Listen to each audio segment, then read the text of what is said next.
Bonsoir à tous et bienvenue ici même dans le grand amphithéâtre du Collège des Bernardins, un grand amphithéâtre qui vous est ouvert à vous, téléspectateurs. Venez nombreux, venez remplir cette très belle salle qui vous accueille tous les mardis. Alors si le soleil persistant dans le ciel de France vous donne envie de vacances et pourquoi pas de voyager, ce débat est véritablement fait pour vous. Je vous propose en effet de nous interroger sur l'évolution contemporaine de ce tourisme de masse ou pas, de cette facilité au fond que nous avons tous, ou en tout cas un grand nombre, à partir toujours plus loin. Qu'allons-nous chercher? Qu'est-ce qui motive ces déplacements? Et comment faire au fond d'un voyage une authentique découverte? Le tourisme, rencontre de l'autre ou découverte pour soi? C'est le thème de notre débat auquel 3 invités ont accepté de participer et je les en remercie d'entrée de jeu, d'autant qu'ils représentent des univers somme toute différents qui vont du tourisme organisé au fond à l'aventure, comme on va le voir. Alors je commence avec vous Thierry Orsoni, bonsoir. Thierry Orsoni, vous êtes le directeur de la communication du Club Méditerranée, le Club Med, on ne dit plus le Club Méditerranée maintenant. On dit les deux. On dit les deux. Cette institution phare du tourisme français, dont je rappelle qu'elle a été créée en 1950 par un certain Gérard Blitz. C'est cela. Qu'on connaît moins que les Trigano d'ailleurs, Absolument. curieusement. Mais c'est lui qui est effectivement à l'origine de l'aventure. C'est le premier. Très vite rejoint par Gilbert Trigano. Parce qu'il a utilisé des toiles de tente, pas mal. C'est ça, c'est Gilbert Trigano qui a fourni les toiles de tente. Michel Malherbe, bonsoir. Alors vous avez un parcours riche, vous êtes d'abord polytechnicien, vous êtes l'ancien directeur de l'administration du tourisme, vous êtes vous-même un grand voyageur, vous avez visité, vous allez nous le dire, beaucoup de pays, un amoureux des langues aussi. Alors, je vais citer cette collection chez l'Harmattan que vous dirigez, qui s'appelle Parlons, et qui a déjà évoqué 170 langues du monde. Donc, vous m'avez dit des livres de 250 pages. Oui, en moyenne, oui. C'est pas pour apprendre à parler la langue, c'est pour la Si on veut, mais enfin, je ne sais pas si vous êtes vraiment partant pour apprendre 170 langues. Moi, personnellement, non. Alors, vous êtes aussi le co-auteur des Langages de l'humanité chez Lafon, chez Nathan, d'un ouvrage qui s'intitule Les religions, paru en 2000, et puis Les religions de l'humanité chez Fleurus. Voilà, donc religion, voyage, langue. Enfin, à mes côtés, Sylvain Tesson. Alors, Sylvain Tesson, c'est des retrouvailles pour les vrais fidèles de KTO. Il y a 10 ans, on s'était rencontrés sur un plateau de KTO à l'occasion du voyage du pape Jean-Paul II, du bienheureux Jean-Paul II, au Kazakhstan, puisque, je vais l'évoquer, ça fait partie des terrains sur lesquels vous avez été vous aventurer. Alors, vous êtes un géographe de formation, voyageur, écrivain, et vous avez, depuis des années, entrepris des voyages très originaux. Alors, je vais citer certains. Un tour du monde à bicyclette, une traversée de l'Himalaya, ça c'est peut-être ce qui est le plus classique, une chevauchée à travers les steppes de l'Asie centrale, ce qui vous a amené ce jour-là, il y a 10 ans, à parler du Kazakhstan, et puis un périple qui évoque les évadés du Goulag. Parlez-nous de ce périple en particulier. Oui, c'était en 2003 ou 2004 et j'avais répété l'itinéraire des quelques Polonais qui s'étaient échappés d'un goulag de Sibérie, de Yakoutie, et leur longue marche avait été racontée dans un récit dont on a su plus tard que c'était en fait une affabulation, mais qui reposait sur des éléments véridiques, et un récit qui retraçait leur évasion à travers les taïgas de Sibérie jusqu'en Inde, à travers les immensités du Gobi et du Tibet. C'est du tourisme, ça? C'est une forme de tourisme. En tout cas, les Russes ont un mot pour désigner les voyageurs. Ils englobent le voyageur, l'aventurier, l'explorateur sous le vocable de touriste. Alors pour vous êtes vraiment agréable. Je veux dire, vous êtes un peu le Nicolas Bouvier français, non? Ça vous écoutez, j'ai vraiment bien fait de venir. Voilà, j'étais sûr que ça lui plairait. Non, donc c'est l'occasion de prendre, bien sûr, l'usage du monde comme livre un peu de référence, mais surtout d'évoquer, alors je n'ai pas fait dans l'ordre, mais on va commencer comme ça, Sylvain Tesson, Éloge de l'énergie vagabonde. Alors ça c'est étonnant, c'est un récit d'une marche que vous faites sur le tracé d'un oléoduc. Oui, ça peut paraître une bizarrerie que de vouloir déterminer un itinéraire de voyage et de découverte en fonction des itinéraires des oléoducs et des gazoducs. Mais je trouvais qu'il y avait une allégorie possible et une méditation à conduire entre l'énergie telle qu'elle repose sous nos pieds sous forme de pétrole et de gaz et que nous allons puiser pour assouvir nos besoins, et puis l'énergie intérieure que nous recelons au fond de nous-mêmes et que nous allons puiser pour accomplir nos désirs. Je pense que nous sommes tous plus ou moins dotés d'énergie, de gisements de pétrole intérieur, d'ailleurs dont la répartition est injuste. Il y a des gens plus énergiques que d'autres. Et j'ai voulu essayer de mener, une méditation est un bien grand mot, mais en tout cas quelques pistes de pensée en jetant des liens symboliques et allégoriques entre ces deux gisements de force. D'ailleurs, vous dites de l'homme contemporain, dans la société moderne, il y caracole pour avoir la certitude d'exister. La grande angoisse moderne, être cloué, point d'exclamation. Oui, c'est ce que Philippe Muret, dont on parle beaucoup en ce moment parce qu'il a été tiré des limbes de l'oubli par Fabrice Lucchini, c'est ce que Philippe Muret appelait le bougisme, c'est-à-dire cette espèce de fébrilité et de fièvre soudaine qui semble s'être emparée de nos contemporains, lesquels adoptent jusque dans leur comportement quotidien des comportements très nomades, ne voulant plus vraiment s'enraciner, refusant tout ce qui pourrait les bétonner ou les corseter dans une vie très rigoureuse et pleine d'habitudes. Et on a l'impression, je ne fais qu'une constatation, sans dire, Philippe Muret, lui, il voyait une décadence. Mais moi, j'y vois une sorte de fébrilité assez joyeuse, ce qu'on appelle le penchant nomade de notre société. Alors Thierry Orsoni, le bougisme, ça vous parle? Est-ce qu'aujourd'hui, effectivement, la société française, et puis on va prendre plus largement le monde occidental, parce que je crois que c'est celui-là qui voyage le plus, est-ce qu'il a ce désir de plus en plus grand de voyager? Et comment voyage-t-il? Alors, c'est vrai que je ne sais pas si nous, on peut parler de bougisme. Ce qui est clair, c'est que le type de vacances que le Club Med propose, ce sont des expériences. Et c'est vrai qu'aujourd'hui, on est, nous, dans une recherche dans le type de vacances qu'on peut proposer, et qui est effectivement parfois peut paraître un peu lointain des pérégrinations qu'on peut faire, comme Sylvain Tesson les fait, propose de vivre des expériences, propose du lâcher-prise et propose effectivement à des consommateurs qui n'ont peut-être pas forcément la possibilité ou l'envie même de le faire par eux-mêmes, de s'échapper, de quitter l'horizon dans lequel ils sont et d'avoir accès à effectivement d'autres expériences, d'autres cultures, d'autres possibilités. Je suis presque un peu surpris que vous utilisiez l'expression lâcher-prise. Je la trouve très belle pour évoquer le voyage, mais est-ce que dans le cadre des voyages organisés, on peut parler de lâcher-prise ? Alors, le terme voyage organisé est effectivement un terme qui est beaucoup accolé à un type de vacances que l'entreprise à laquelle j'appartiens semble incarner. Mais je crois qu'effectivement, il est organisé simplement parce que l'idée, c'est de dire, voilà, ce moment des vacances est un moment qui n'arrive pas aussi souvent que ça. Je parle pour la très grande majorité des gens. Je ne parle pas évidemment pour des individualités qui ont la possibilité d'organiser elles-mêmes leur séjour quand elles le veulent, comme elles le veulent et avec le nombre de personnes qu'elles veulent. C'est vrai que pour la plus grande partie des gens, partir en vacances, partir en voyage, ça peut être un peu compliqué. Et l'idée d'organiser, c'est l'idée d'essayer d'enlever ce qui peut être le souci de cette échappée. À partir de là, toute la problématique dans laquelle on essaye d'être aujourd'hui, c'est de montrer qu'effectivement, à voyage organisé, j'aurais tendance à employer le mot d'expérience dans laquelle on a la liberté de choix et la liberté de faire les choses comme on veut, quand on veut, en ayant des facilités, c'est tout. Michel Malherbe, vous avez vraiment un recul sur ces décennies d'évolution des voyages. Traitez-moi de vieux truc. Non, pas du tout. Non, enfin, je dis qu'objectivement, vous avez un propos sûrement riche de toutes ces observations. Alors, qu'est-ce qui, pour vous, est la trame principale, la fine pointe de l'évolution du voyage, du tourisme contemporain ? Écoutez, personnellement, je pense qu'il n'y a pas deux personnes qui voyagent de la même façon. Et moi, je suis en particulier dans une situation assez curieuse parce que le tourisme, je l'ai fait pour travailler. C'est-à-dire que j'ai eu l'occasion de travailler dans plus de 80 pays différents sur des sujets très divers. Et il est évident que de visiter l'Iran quand on est fonctionnaire iranien et qu'on y reste pendant 1 an et demi, ça vaut certainement les voyages organisés par des organisateurs aussi gentils soient-ils. Mais évidemment, tout le monde ne peut pas faire la même chose.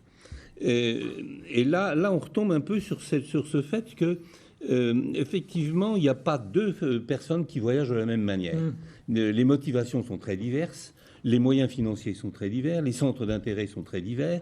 Et de regrouper tout ça sous le vocable du tourisme, c'est une facilité parce qu'on ne peut pas faire autrement. Mais quand j'étais dans l'administration du tourisme, par exemple, il s'agissait d'avoir des statistiques du tourisme. On est absolument incapable de savoir quels sont les gens qui viennent en France pour faire du tourisme ou pour faire autre chose. D'où la nécessité d'inventer les chiffres, et à partir desquels, d'ailleurs, on peut faire des taux de croissance, ça devient très amusant.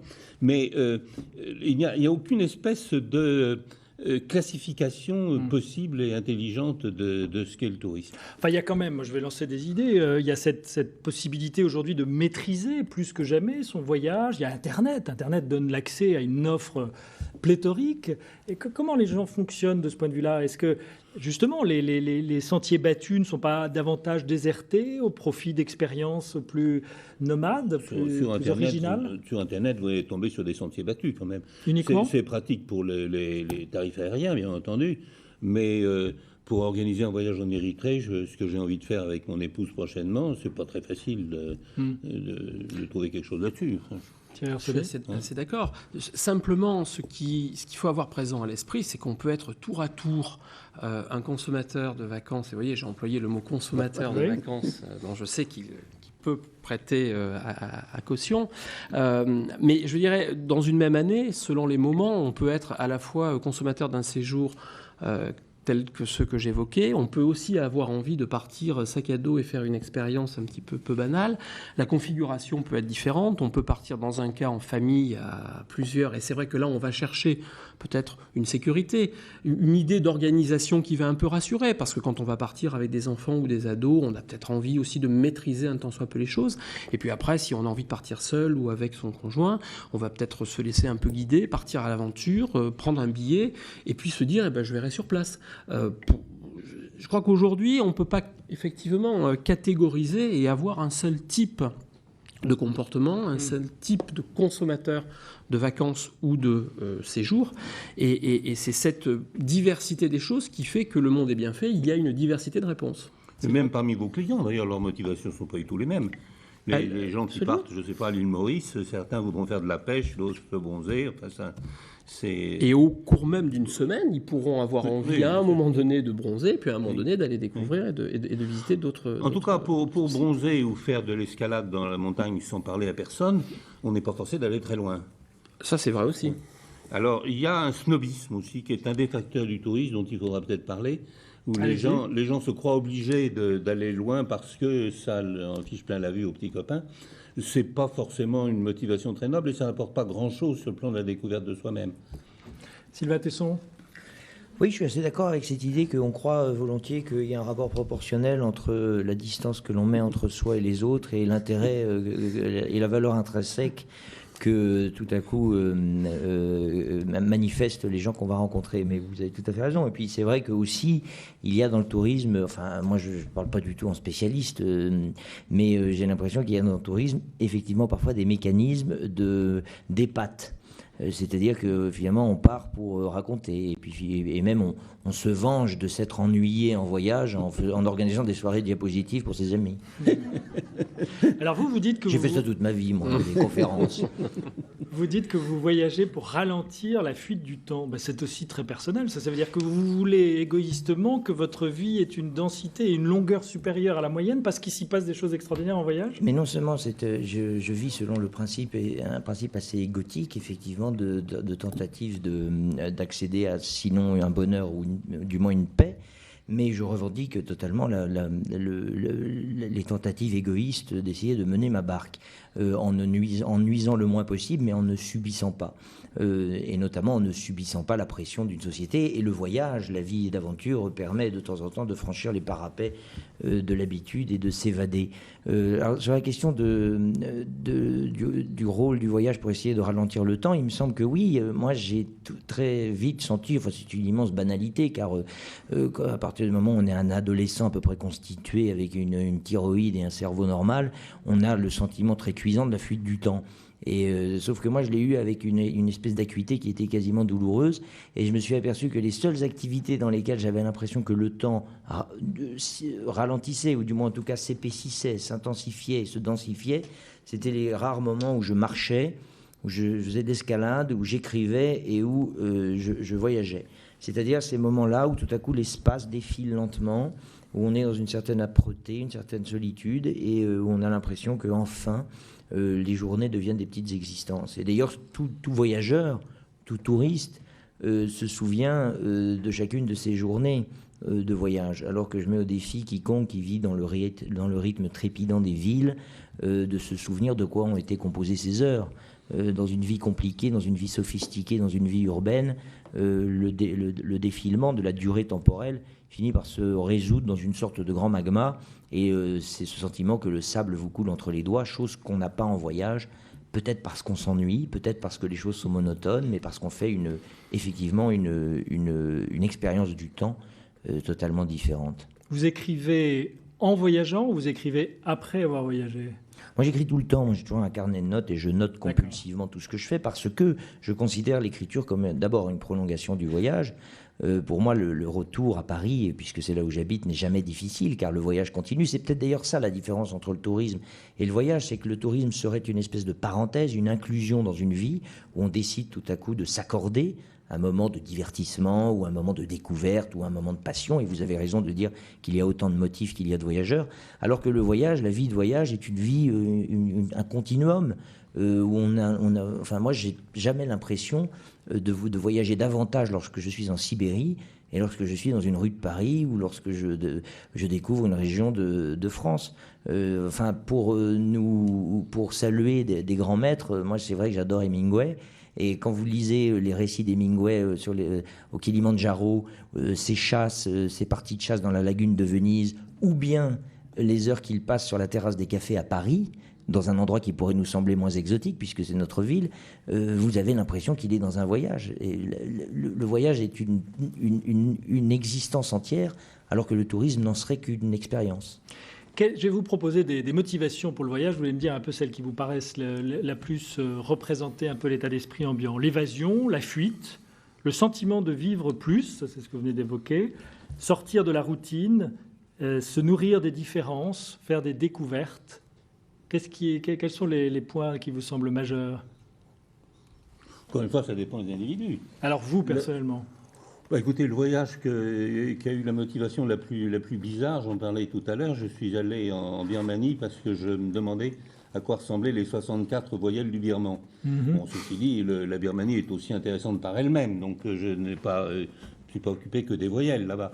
Mais si vous voulez, j'ai une tendance, étant donné que j'étais très gâté par mon existence à me promener dans 150 pays, peut-être plus, par le fait que maintenant j'ai plus du tout envie d'aller dans les endroits où il y a beaucoup de monde. Ouais. Je suis allé à Bali en mission pour savoir comment on pouvait développer ce pays, et j'avais sorti un rapport où je m'étais laissé tenter de dire que la meilleure façon c'était d'appeler une autre île Bali pour qu'on leur fiche la paix. Moyennant quoi, évidemment, personne n'a suivi cette tendance que j'avais, et maintenant j'ai pas du tout envie d'aller à Bali. J'ai publié un Parlons balinais avec un professeur de français balinais, mais je préfère le voir à Paris, ce garçon, plutôt que d'aller le voir là-bas. Si vous voulez. Et autre exemple, par exemple, tout ce qui concerne les safaris. À l'époque, je parle d'un moment où vous étiez tous dans vos langes, et encore c'est même pas sûr. J'avais ma voiture, je conduisais et je tournais autour de mes rhinocéros. Maintenant, on ne me permettrait pas de mettre la tête à la portière. Enfin, il y aurait des white hunters partout. On est moins libre. Ça n'a strictement aucun rapport. Ouais. Strictement aucun rapport. Thierry Orsoni, les motivations, parmi celles que je cite, lesquelles sont à mettre en avant dans votre optique Je crois qu'encore une fois, on ne peut pas catégoriser, compartimenter, mais effectivement, je crois que l'idée, je crois que l'idée d'une parenthèse dans une période de vie professionnelle assez trépidante, où on est tous marqués par des activités, l'idée d'une parenthèse, et c'est vrai que le mot que j'employais tout à l'heure de lâcher prise, c'est Je crois que c'est important parce que on peut lâcher prise en allant à 20 km de là où on se trouve, et on peut lâcher prise en allant à 1000 km, et inversement, on peut ne pas lâcher prise à 1000 km et le faire à 20 km. Donc je crois qu'il faut savoir répondre effectivement aux attentes des gens quand ils éprouvent le besoin de marquer une pause dans un rythme qui est un rythme un peu trépidant, et à partir de là, leur donner la possibilité de se constituer leur menu, de vivre les expériences qu'ils veulent. C'est vrai qu'il y a vraiment beaucoup de définitions. Moi, je suis plus sur le concept de vacances, entre guillemets, que de voyage et de tourisme au sens partir loin. C'est vrai que dans la vacance, le terme est en lui-même porteur. La vacance, c'est à un moment donné, il y a une pause, il y a un rythme. Ce n'est pas la vacuité. Ce n'est pas la vacuité, mais en même temps, il y a une sorte de quelque chose qui est un peu suspendu dans l'air et qui fait qu'on est ouvert, qu'on est peut-être plus réceptif, qu'on reçoit des ondes qui permettent d'être plus sensible à certaines choses. Enfin, c'est des vacances à l'autre bout du monde dans bien des cas. Et pas alors, forcément. Il y a des pays à découvrir. Comment est-ce que... Alors, il y a des pays à découvrir, il y a des gens à découvrir, et c'est vrai que pendant longtemps, l'idée que l'on avait, et ça c'est vrai que c'était un concept dans les années, je dirais dans les 30 glorieuses, effectivement, statutairement, pour prouver qu'on était quelqu'un qui était bien dans la société, qui avait réussi, il fallait partir loin, revenir bronzé, et pouvoir effectivement raconter toutes ces expériences. Aujourd'hui, je crois qu'on est passé à autre chose, et que les gens cherchent davantage à vivre quelque chose qui, pendant le moment où ils vont y être, leur permettra de se reconnecter avec parfois leur propre famille, avec des amis avec qui ils sont, d'être ouverts à des possibilités de rencontres auxquelles ils n'étaient pas préparés. C'est retrouver des espaces privilégiés que la société et le type de vie dans lequel que l'on mène aujourd'hui ne permettent plus forcément d'obtenir et de vivre aussi facilement. Mais cette dimension de l'imprévu, vous avez l'impression que vous l'offrez de plus en plus Alors l'imprévu, je ne sais pas. En tout cas, la liberté et la possibilité de composer soi-même son menu. C'est vrai que, entre guillemets, pendant longtemps, le type de vacances dont on parlait avec ces vacances organisées et avec ces gentils animateurs qu'on évoquait tout à l'heure, donnait le sentiment d'embrigadement et de colonies de vacances améliorées, d'embrigadement. C'est vrai qu'aujourd'hui, ceci est complètement serait contre-productif. À l'image du tout ce que les gens de demandent. vacances, et on prend les mêmes modes de vie et puis on les déplace à l'autre bout du monde, mais ils retrouvent la même façon de... On prend les mêmes modes de vie parce qu'effectivement un certain nombre de modes de vie peuvent se reproduire et se dupliquer, mais en même temps en créant des moments de surprise, en créant des moments des possibilités de rencontres et d'expériences un peu inédites auxquelles on n'a pas idée quand on y va. Maintenant, c'est vrai que c'est un peu formaté aussi. Et on est aussi, il faut assumer les choses, il faut assumer la part, je dirais, d'industrialisation que cela représente. On parlait tout à l'heure de voyage de masse, de tourisme de masse. C'est vrai qu'il y a eu une évolution qui fait qu'aujourd'hui, en 2011, beaucoup plus de gens se déplacent, beaucoup plus de mouvements se font un petit peu dans tous les sens. Et il y a des gens dont le métier est d'essayer effectivement d'organiser cela. Simplement, ce qu'il faut, c'est effectivement correspondre à l'ère du temps, et l'ère du temps des années 2011, il n'est plus celui des années 80. L'état d'esprit collectiviste un peu des années 70-80 n'est plus celui des années 2011, et il faut s'adapter à cela, si possible même l'anticiper un peu. Il y a un secteur dont il faudra peut-être parler, c'est de l'éducation au tourisme, parce que de partir sans avoir été formé à quoi que ce soit, sans chercher à savoir ce qu'on va trouver. Et comment voulez-vous que les gens se forment ? Eh bien, il y a des efforts sur eux-mêmes, mais donnez par exemple, tout à l'heure, vraiment c'est quelque chose de très très personnel, mais je suis passé aux toilettes avant de venir ici. Ben, il y avait une dame qui nettoyait ça, qui était de Haïti. Alors je lui ai demandé d'où elle était. On a parlé de Haïti ensemble, c'est un pays dans lequel j'ai pas mis les pieds depuis 50 ans, mais j'ai fait du tourisme avec elle. Bon, pourtant c'était pas pour ça que j'étais venu. Oui, sur la question des motifs, puisque c'est celle-là qui nous intéresse en ce moment, la question des motifs, effectivement, c'est tout à fait vrai, et c'est enfoncer une porte ouverte de dire que voilà, il y a des gens qui ont commencé à voyager parce qu'ils avaient besoin de chasser, d'autres par volonté de commercer, d'autres pour des raisons scientifiques, puis plus tard pour des raisons liées à leur développement personnel, puisque c'est comme ça qu'on dit aujourd'hui. Mais une fois qu'on a exposé la multiplicité et énuméré la variété des motifs, finalement, on n'a rien dit. Moi, il y a quelque chose qui m'intéresse dans le voyage, qui est que précisément, est-ce que ça ne serait pas l'une des dernières activités humaines qui pourrait se passer de motif. Phrase bien connue de Nicolas Bouvier qui dit qu'un voyage vous fait et vous défait, mais qu'avant tout, il se passe de motif. Et moi, j'aime bien beaucoup cette idée de la gratuité totale du voyage, de cette volonté de répondre à l'appel de la forêt, l'appel de la route. Et on sait très bien, ici nous sommes dans des lieux où certains ont répondu à des appels qui étaient célestes, et tous ces gens qui répondent à des appels, qu'ils soient des voyageurs ou des mystiques, savent qu'à trop se demander quels sont les motifs qui vont les conduire à répondre à l'appel, on finit par laisser passer l'appel. Il y a un moment où il faut arrêter d'analyser les raisons qui vous poussent à partir, parce qu'au bout d'un moment, bien, vous finissez par couper l'élan qui vous porte ailleurs. Moi je me souviens très bien un jour d'avoir posé cette question à un navigateur que j'avais rencontré à Aden, un petit port de pêche au sud du Yémen. Et il arrivait en bateau, j'étais fasciné, et je lui demande comme ça avec beaucoup d'enthousiasme, mais alors monsieur, pourquoi est-ce que vous avez fait escale à Aden? Est-ce que c'est à cause de Pierre Loti, ou de Nizan, ou de Laurence d'Arabie, ou de Hugo Pratt, ou de Kessel? Et il me répond, non, c'est pour le gasoil.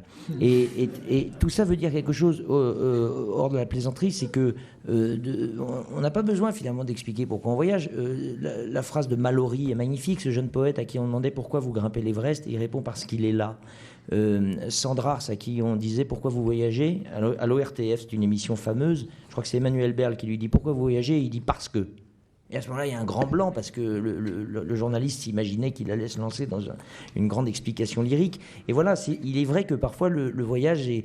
Alors évidemment, après, on peut dire que c'est pour ralentir le temps, c'est pour sauter par-dessus les parapets de l'habitude, c'est pour apprendre à mieux se connaître, c'est parce qu'on a envie que la route vous révèle à vous-même et qu'elle agisse comme une sorte de papier de verre qui gratte toutes les scories de votre âme. Enfin, il y a tout ça.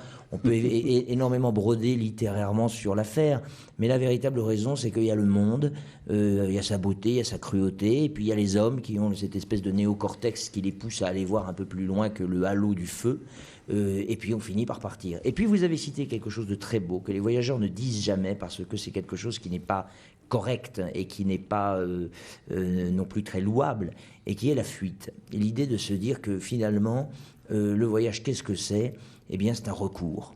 C'est un recours pour l'âme, c'est un recours pour les corps qui s'encroutent dans le confort, c'est un recours pour les esprits qui s'encroutent dans le conformisme, qui est la métastase mentale du confort, et c'est un recours pour les âmes, éventuellement, qui elles-mêmes s'encroutent dans la mesquinerie, et le voyage vous donne une espèce d'expérience du dehors, où tout à coup vous allez vous mettre dans un état de précarité, un état d'inconnu, et vous allez peut-être pouvoir vous révéler. Alors moi j'aime bien l'idée de la fuite, fuyons n'importe où. Et si je peux conclure très rapidement, c'est que je voudrais, monsieur le professeur, revenir sur quelque chose que vous avez dit.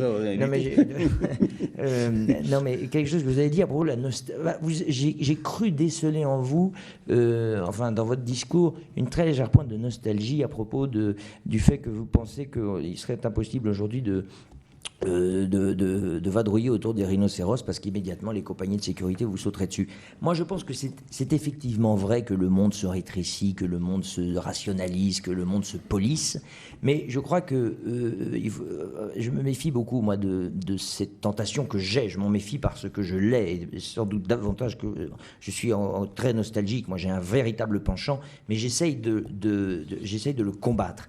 Pourquoi? Parce que je lis beaucoup, je dévore des livres, et je lis depuis Ovide jusqu'à Welbeck des gens qui disent c'était mieux du temps de ma grand-mère, et il y a 20 ans c'était fantastique, et je viens de lire un petit livre de Pierre Loti sur Constantinople, ça s'appelle Constantinople 1890, et la teneur de ce livre c'est 50 pages pour vous expliquer que le Constantinople de 1890 est franchement moins bien que le Constantinople de 1880, et qu'il n'y a plus de raison de voyager à Constantinople parce que les touristes ont tout envahi. Et je crois que vous aviez connu pendant la guerre, c'était magnifique Paris.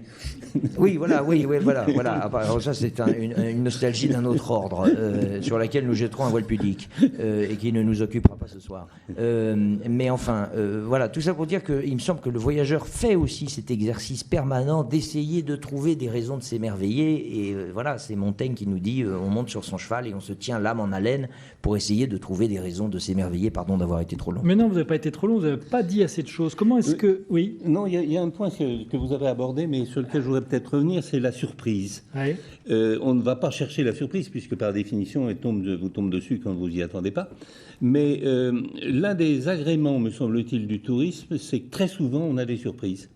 Alors, ne serait-ce que dans le visuel, si vous voulez, l'expérience du désert, l'expérience de la forêt équatoriale, tout ça, ce sont des expériences qui vous tombent sur le poil et dont on n'a pas l'idée, tant qu'on ne l'a pas vécu, de l'importance que ça peut avoir. Oui, il y a des surprises ou des déceptions, parce qu'il y a beaucoup de gens qui voyagent en allant essayer de confirmer que le monde ressemble à l'idée préconçue qu'ils s'en font, qui une fois sur place se plaignent que les choses ne se passent pas comme chez eux, et qui au moment du retour râlent parce que c'est déjà fini. Ça, c'est le voyage français. Voilà. Mais vous ne nous avez pas suffisamment dit ce qui fait qu'un Sylvain Tesson part comme ça à l'aventure. Qu'est-ce qui vous distingue de l'être humain ordinaire? Mais moi, si je suis très honnête avec moi-même, je paye ma dette à l'idée de la fuite, ou du moins de la tentative d'échapper à une sorte de grand accablement qui me tombe dessus lorsque je reviens dans un monde qui pourtant est le mien et dont je reconnais la beauté, dont je reconnais évidemment, je me sens très européen, je me sens d'ici, je me sens de chez moi, de mon climat culturel et atmosphérique et familial et météorologique, mais au bout d'un moment ça ne suffit plus. C'est comme quand on plonge dans les livres parce qu'on trouve que la vie ne suffit plus, ou quand on regarde des œuvres d'art parce qu'on trouve que la vie ne suffit plus. Eh bien pour moi la vie en ville ne suffit pas, et ça me suffit si vous voulez. Je n'ai jamais considéré la route comme un divan qui allait me permettre d'analyser les motivations de mon envie de partir. Et je crois que dans la fuite, il y a un mécanisme également qui est celui de considérer la route, enfin la piste, enfin le voyage, comme une sorte non pas de vidange, parce que le mot n'est pas très joli, mais comment appelle-t-on ça en hydrologie, de trop-plein, d'une énergie vitale. Je reviens à ça. C'est vrai qu'il y a des êtres qui ont une espèce d'incroyable fébrilité, je pense que j'en suis, et ils trouvent dans le voyage une capacité toujours d'étancher leur soif de nouveauté. Voilà, la nouveauté, le tyran de mon âme. Eh bien moi je sens cette envie permanente de surprise ou de déception. J'ai envie que les choses ne soient jamais les mêmes, et je suis dans cette espèce de fébrilité totale. Je n'ai pas encore acquis la sagesse, qui d'ailleurs est peut-être le nom poli qu'on donne au gâtisme, c'est-à-dire cette capacité de s'asseoir sous un arbre et de dire que tout est formidable. Et voilà, j'aimerais tendre vers cette... Vous êtes un hyperactif à je suis un hamster et le monde est ma cage. Alors, si vous voulez bien, on va aller un cran plus loin dans cette analyse de ce qu'est l'esprit voyageur. Alors c'est vrai, moi j'aime beaucoup Nicolas Bouvier, je trouve qu'il a quand même... Vous reconnaissez dans ses écrits? Ah bah bien sûr. Alors Nicolas Bouvier dit « Voyager, c'est apprendre à mourir ». C'est pas d'une originalité folle, mais qu'est-ce que ça veut dire, cet apprendre à mourir? Vous avez tout à l'heure évoqué le lâcher-prise, qui est alors pour le coup une terminologie de soins palliatifs plein pot, et là on entend apprendre à mourir. Alors mourir à quoi? Bah tous les avions ne s'écrasent pas quand même. C'est vrai. Les zoologues parlent... Oui, c'est vrai, oui. Mais enfin... oui, et puis c'est peut-être...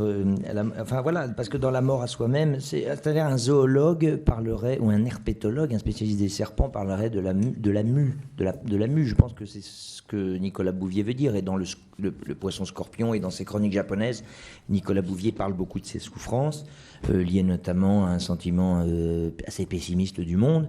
Et apprendre à mourir, ça veut dire évidemment apprendre à mourir à soi. Celui qui a mieux en littérature exprimé ces liens entre le voyage et la métamorphose nécessaire, c'est le Chrétien de Troyes dans ses cycles des romans arthuriens, où on voit le chevalier traverser la forêt, il lui arrive des tas d'aventures, des tas de saloperies qui lui tombent dessus, des dragons, des choses, il rencontre des très belles dames, et puis quand il sort de la forêt, il n'est plus le même. Et celui qui en revenant de voyage se trouve être moralement, psychiquement, intérieurement le même qu'il était lorsqu'il est parti, c'est quelqu'un qui, mais a complètement raté son voyage, est passé à côté de son voyage. Et il me semble que toute la beauté de l'alchimie, de la métamorphose et du phénomène de voyageur est précisément de vous rendre à vous-même, de vous faire découvrir autre. Vous savez, c'est le très beau mot, pardon de citer toujours comme autrefois des gens, mais enfin moi j'ai les phrases qui me viennent à la tête, c'est dans l'exergue du journal de voyage d'un philosophe, écrit par Hermann de Keyserling, qui est un Allemand orientaliste, ésotérique, qui n'est plus beaucoup lu, et qui commence son journal de voyage en disant « Le plus court chemin qui mène à soi-même vous conduit autour du monde ». On en revient à cette idée qu'à un moment, le voyage n'est finalement qu'une découverte de soi-même. Alors, comment faire d'un voyage une découverte? Ça, c'est la question que je vous propose maintenant d'aborder. Quels sont, selon vous, les ingrédients, les uns et les autres, qui constituent un véritable voyage? Voilà. Ce qui me semble essentiel, c'est de découvrir les autres. Ouais. Je voudrais pas être méchant avec mes amis du Club Med, que j'aime beaucoup, mais si c'est pour retrouver les mêmes gentils organisateurs dans tous les clubs du monde, on n'a pas véritablement fait un tour du monde. Donc il faut sortir du club et voir autre chose. Je pense que nous sommes tout à fait d'accord. La découverte des là-dessus. autres, vous l'avez dit, elle commence dans les toilettes du collège. Par exemple, mais là vous n'aviez pas fait de publicité pour ça, donc Non. il a fallu que je me débrouille tout seul. Absolument. Je pense que à chaque fois qu'on fait un voyage, n'importe où, il faut une tournure d'esprit qui vous fasse aller vers l'autre. Évidemment, il ne faut pas être trop timide, il faut de préférence avoir un langage commun, mais la richesse qu'on peut trouver auprès de n'importe quel bipède est une découverte qui vous transforme. Et il faut les chercher, ces bipèdes. C'est pas ça qui manque, mais il faut tout de même les trouver. Thierry Orsoni, les ingrédients. Comment ne pas être d'accord avec ce que vous venez de dire? Effectivement, l'un des ressorts fondamentaux, c'est la découverte des autres, si possible. Mais parfois, la découverte des autres, elle commence effectivement par les autres qui sont très proches de vous et qu'on découvre dans un autre contexte, sous un autre jour, avec un angle et peut-être une largeur de vue un peu différente. C'est aussi parfois la découverte de soi-même, la possibilité de se rendre compte qu'on est capable de faire des choses, de vivre des choses un peu différemment. C'est vrai que, par exemple, moi, il m'est arrivé de rencontrer des gens qui... alors, là encore, c'est vrai que dans le type de vacances et de séjours que propose l'entreprise qu'on évoque, sans la citer, il y a des activités, par exemple, qu'on n'aurait jamais pensé pouvoir faire. Alors, on n'est pas forcément sorti du village en question, on l'a fait un autre jour, et puis un beau matin, on a essayé quelque chose, parce que quelqu'un vous a donné envie de le faire, ce quelqu'un vous ne le connaissiez pas, vous avez sympathisé avec lui, vous avez discuté, et il vous a dit, par exemple, tiens, il y a un trapèze là-bas, un peu plus loin, pourquoi tu n'essaierais pas de faire un peu de trapèze? Bon. A priori, c'est pas un truc qu'on va faire spontanément, qu'on aura envie de faire spontanément, et puis on va se surprendre à faire une activité à laquelle on n'avait pas du tout pensé, et au final, on va se surprendre à avoir pris plaisir à le faire. Encore une fois, on est là dans des moments qui sont des moments d'expérience, des moments dans lesquels on va un peu oublier qui on est, et où on va se découvrir peut-être un peu différent de ce que l'on était. Mais ça, on peut le faire, encore une fois, à 50 km de Paris, ou on peut le faire à 2000 km de Paris. C'est vrai aussi que ce que l'on constate de plus en plus dans les aspirations qui viennent de nos clients. N'oublions pas dans quelles circonstances a été créée l'entreprise à laquelle j'appartiens. Elle a été créée au lendemain de la guerre, dans une période qui avait été marquée par un rétrécissement des frontières, mais sous une certaine forme, et où les gens passaient les frontières les armes à la main. L'idée là était de passer les frontières de manière détendue, alors certes un peu organisée, parce que la possibilité de partir n'était pas aussi simple que ça, et à l'époque, n'oublions pas que partir en Espagne, c'était faire un voyage en bus qui durait une bonne dizaine d'heures, et c'était déjà le début d'une aventure. Mais... Oui, allez-y. Non, je vous en prie. Vous évoquez pas beaucoup le fait que je pense que vous faites ce qu'il faut pour que les gens se rencontrent entre eux au sein d'un village. Est-ce que ça, c'est pas déjà le premier niveau? Je pense à ces tables où on a tendance à se retrouver avec d'autres, je sais pas quel est le nombre, mais qui fait que... Oui, mais c'est fini ça, justement. C'est ça qui est intéressant. C'est terminé maintenant? C'est pas qu'il y en a plus, c'est que, effectivement, il y avait à l'époque des tables dans lesquelles les gens se retrouvaient, et ça rejoint exactement l'idée que j'essayais de développer, c'est que les gens se rencontraient dans le train, ils étaient 8 dans un compartiment, ils avaient sympathisé ensemble, ils ne se connaissaient pas du tout en étant partis, ils avaient sympathisé, ils avaient l'envie de continuer à rester ensemble ou de continuer les retrouvailles. Aujourd'hui, les gens ne souhaitent plus qu'on leur dise « Madame Dupont et Monsieur Durand, vous allez aller vous installer à cette table et vous allez papoter avec Monsieur Martin qui sera également présent. » Aujourd'hui, les gens demandent à ce qu'on, entre guillemets, on les laisse libres de faire ce qu'ils veulent et libres de rencontrer qui ils le veulent quand ils le veulent. Ce qui est aujourd'hui de plus en plus fort dans les types d'expériences que l'on nous demande de créer, c'est effectivement de ne pas créer d'habitude, de routine, d'embrigadement. Ça a été quelque chose qui a été effectivement un facteur qui a beaucoup fait connaître cette marque, mais qui a été aussi un petit peu la plaie pour elle, parce que ça a un peu figé certains stéréotypes qui font qu'aujourd'hui encore, tout le monde a ça présent à l'esprit.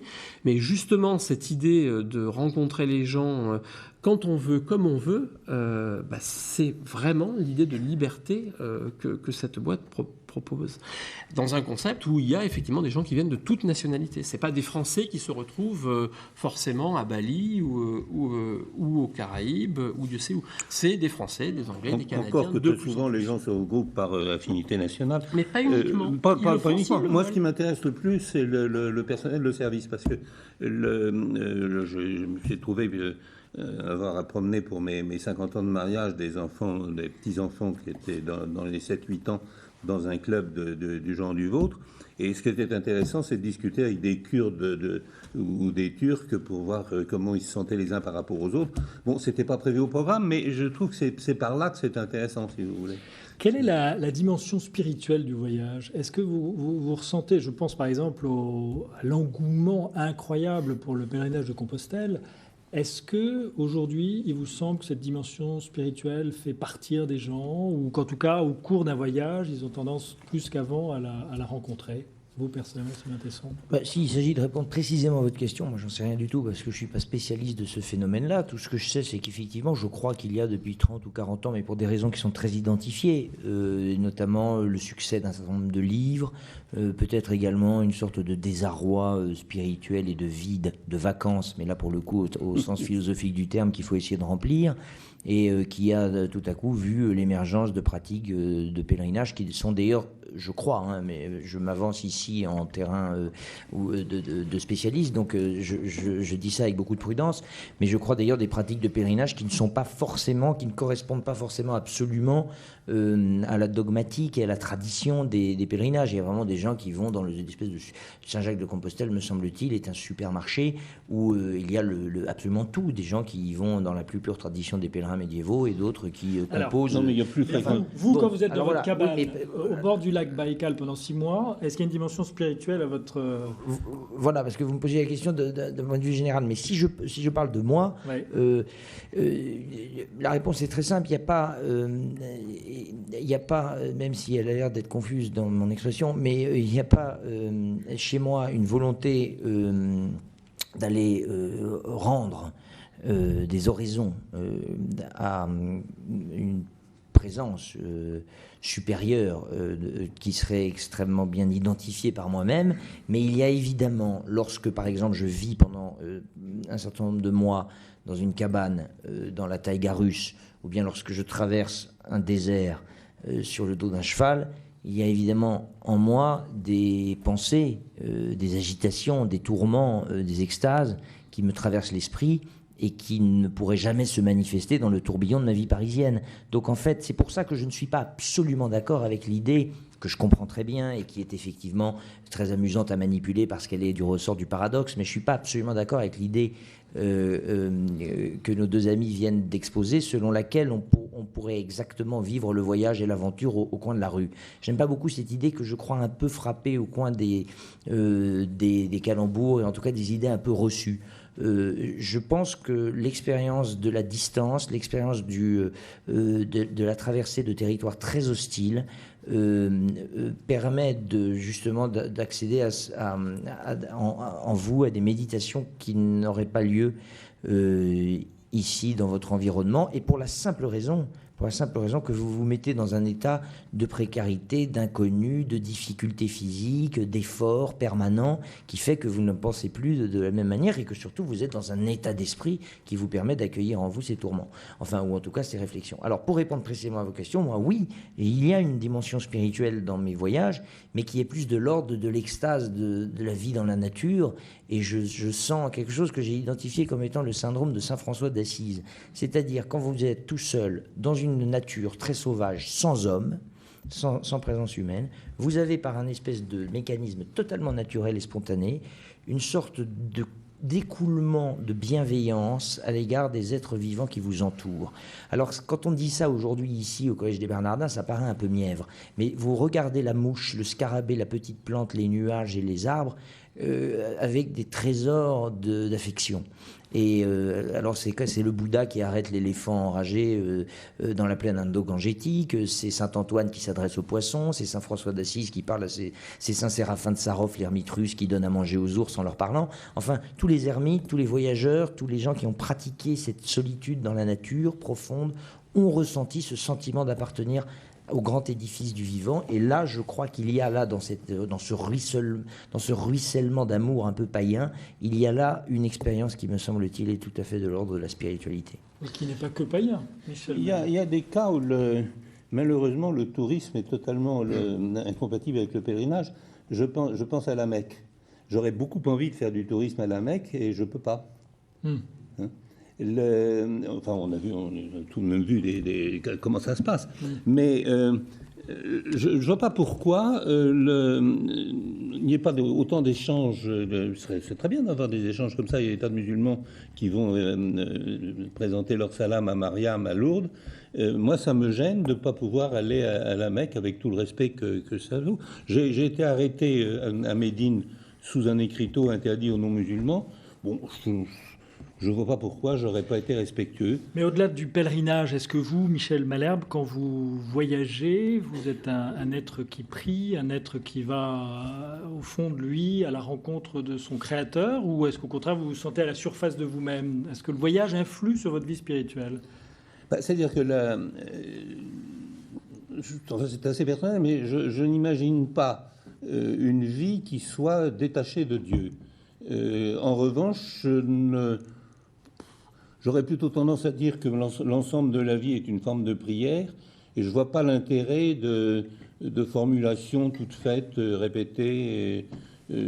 Quand j'ai quelque chose à dire, je le dis, mais généralement, ils comprennent très bien ce que j'ai en tête là-haut, c'est pas la peine de bavarder. Mais est-ce que le voyage est un facteur d'enrichissement de votre vie spirituelle? Sûrement. J'insiste. Sûrement, parce que la vie spirituelle, ça consiste à s'ouvrir sur les autres, et si on n'est pas dans un endroit où on perçoit l'autre comme tel, il manque quelque chose à la vie spirituelle. De voir tout le temps les mêmes personnes a plutôt tendance à stériliser la curiosité.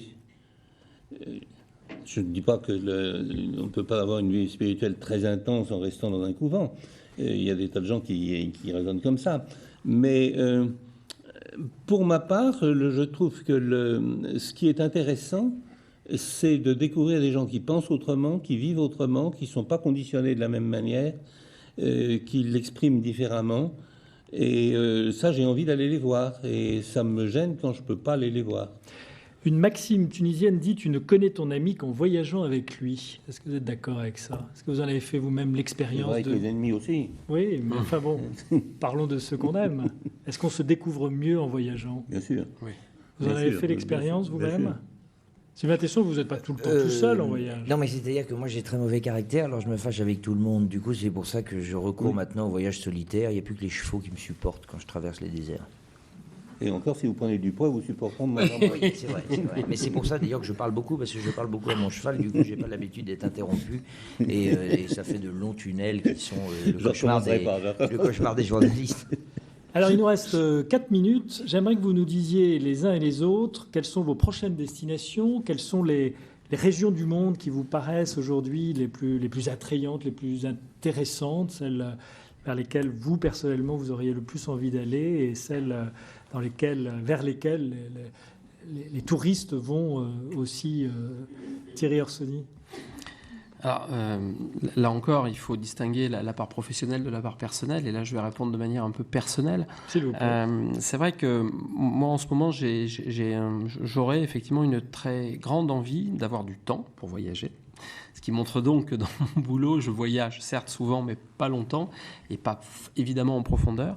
Et c'est vrai qu'en ce moment, une partie du monde que j'adorerais visiter, et dans lequel je pense que un certain nombre de choses qui ont pu être dites par nos deux autres interlocuteurs me permettraient d'être synthétisées, c'est des parties de l'Himalaya, le Bhoutan, des endroits effectivement un petit peu lointains, des endroits dans lesquels effectivement il y aurait la possibilité de rompre avec un rythme, de rompre avec tout un univers mental dans lequel je suis professionnel pour essayer de se retrouver un peu. Mais pour revenir sur la dimension spirituelle tout à l'heure, et ça rejoint un peu aussi la question précédente avec un ami, c'est pas forcément un ami, mais une personne avec qui j'ai eu une discussion vraiment très profonde et et ça m'arrive pas souvent, non pas à moi en règle générale, mais dans le cadre de mon boulot, c'est quand on est allé sur un voyage professionnel au monastère Sainte-Catherine. Oui. Et le fait donc d'avoir créé il n'y a pas très longtemps un village du Club Med, là je le cite à proximité, dans le Sinaï et à proximité du monastère de Sainte-Catherine, à Taba très précisément. Dans la montagne ou Alors, au bord de la mer, mais en ayant la possibilité D'accord. d'aller au monastère Sainte-Catherine, je dirais très très très facilement. J'ai eu une conversation effectivement très intime, très profonde, très personnelle dans cet endroit-là. Donc comme quoi un lieu habité crée forcément quelque chose d'un peu surnaturel qui crée une occasion d'échanger peut-être beaucoup plus en profondeur qu'on peut le faire sur une plage. Michel Malherbe, 1 minute pour nous dire votre prochaine destination. Je pensais à l'Érythrée, mais... L'Érythrée. En fait, ce qui est peut-être plus intéressant, c'est de dire les pays qui m'ont beaucoup marqué par leur personnalité. J'ai été profondément marqué par l'Éthiopie, où j'ai vécu plusieurs mois aux Nations Unies. Un peu par l'Afghanistan, mais enfin ça c'est pas recommandé actuellement. Et puis en Asie, il y a une densité de culture qui est infiniment supérieure à ce que j'ai jamais trouvé en Amérique, par exemple, du Nord ou du Sud. Sylvain Tesson, vous partez où là, la prochaine? Je rejoins Maître Malherbe, puisqu'il ne veut pas que je l'appelle Monsieur le Professeur, et parce que la région de la Corne de l'Afrique, c'est-à-dire cette espèce de grande carré dont l'un des bords serait la Somalie, l'autre le Yémen, et le troisième, bien qu'un carré ait 4 côtés, la rive occidentale de la mer Rouge, est une région qui me fascine, que je connais très mal. J'ai eu un tout petit peu l'occasion de voir la mer d'Oman et l'une de ses îles, et je voudrais retourner dans cette région où il y a véritablement une conjonction à la fois d'histoire, de mystère, de littérature, de climat extrêmement éprouvant, et donc qui a donné naissance par la grâce des alchimies, puisque la Terre est un chaudron d'où sortent des peuples, a donné naissance à des populations et des peuples qui me fascinent beaucoup. J'aimerais retourner dans ces endroits-là. Mais vous allez y aller comment? Parce que vous, non seulement il faut que vous ayez une destination, en plus il faut qu'il y ait un angle original. Et un cheval. Non, un cheval, pas un angle original, mais en tout cas, voilà, un moyen de transport, c'est-à-dire une expérience du ralentissement du temps par